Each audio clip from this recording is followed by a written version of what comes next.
Hello, my name's Richard Morris and I was diagnosed with MND 20 months ago. Quite a traumatic time, but my wife and I thought, well, we'll just get on with it and treated it as that, thinking we'll make the best of what we've got.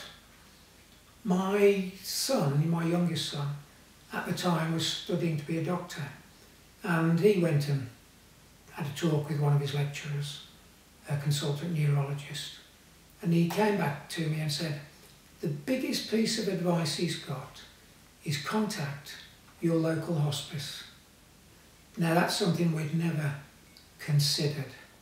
We knew about the hospice because family members, 2 of them had died there, but we considered it a place for the last few weeks of life. But nevertheless, he was quite adamant, contact them. We had a word with our specialist nurse that was allocated to us from the consultant. And within a short space of time, we had a phone call and a visit from one of the specialist nurses at St Giles, who came, told us about it, talked us through it, and it led very quickly to a visit to St Giles, where we met Jane Tuth in charge of the day centre. She took us round St Giles, showed us all the facilities, talked about what could be done, what they'd got, and asked us whether we'd be interested. And we were very impressed. So we went ahead, and it led to some amount of day respite and some mention of alternative therapies.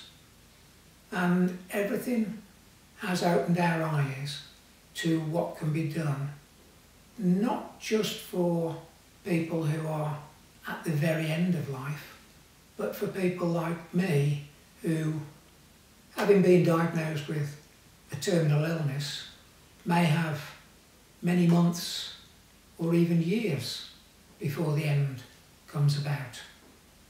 I've now experienced some day respite and longer period of respite in St Giles, and what I'm impressed with is not just that they have me as a focus of what they can do to help me, but they never lose sight of the spouse or partner or full-time carer, and they make a big difference to them in many ways.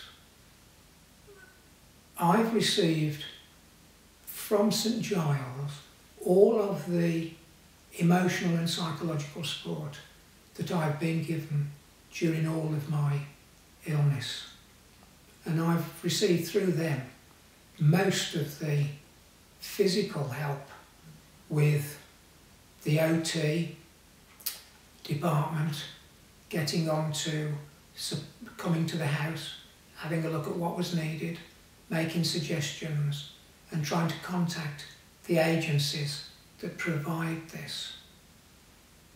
So I've come to realise that although you receive a diagnosis that's a terminal one, you can have quite a long time before the end does come.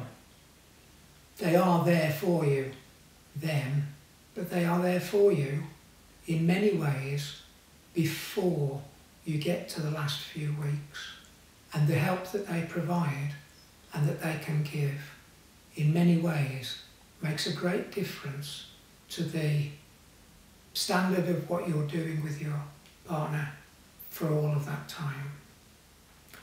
I think that piece of advice we received from an unknown consultant neurologist, contact your local hospice as soon as you can, makes all the difference. And St Giles, with all of its facilities and the people that work there, both volunteers and paid staff, make a wonderful difference to what you experience.